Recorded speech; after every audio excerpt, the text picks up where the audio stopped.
What if I told you that the Madlanga Commission is just a distraction? We've seen this play out before. Powerful inquiry, grand hearings, high profile witnesses, bold promises of reform, and we're told, no, the truth will come out. But while the cameras roll and the rhetoric flows, the real levers of power remain untouched. The commission, launched after explosive allegations by Mkhwanazi against senior policing officials, is chaired by Madlanga and due to expose political interference, corruption, and syndicates within the justice system. On its face, that sounds necessary, but look deeper. This is not the first commission. There have been many past inquiries in South Africa that uncovered scandals, that made dramatic reports, and then delivered little. The concern is that this one could follow the same arc. The stage is large, the headlines are dramatic, but the outcomes seem to be weak. Consider this: the commission has no power to enforce its own findings.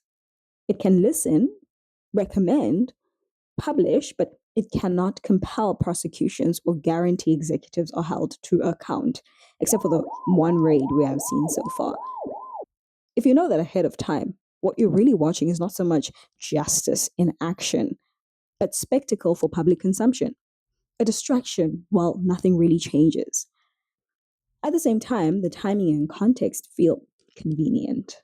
When national attention turns to the drama of the commission with dramatic testimony, leaks, and political infighting, less attention is paid to concrete reforms of police operations, prosecutorial independence, root and branch institutional overhaul. Those reforms are messy, costly, and popular. They don't make for viral headlines, they are slow. Meanwhile, the commission gives the appearance of action when the system beneath stays operational.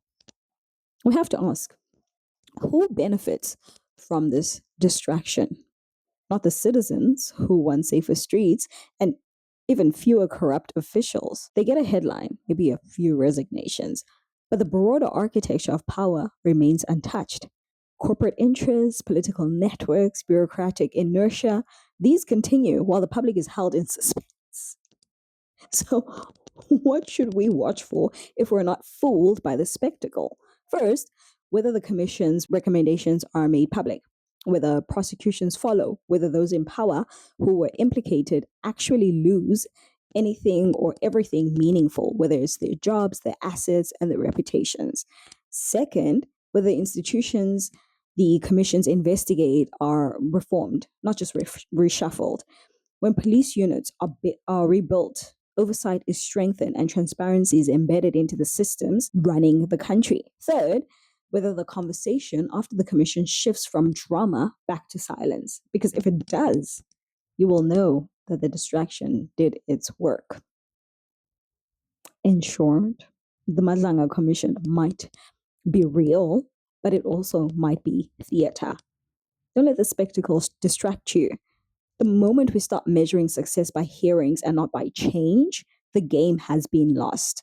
Watch the action, insist on accountability, demand reform. Because if the commission ends and nothing really changes, the same networks remain intact, if the same officials return back to office, then what we just witnessed was not really justice, but just a distraction.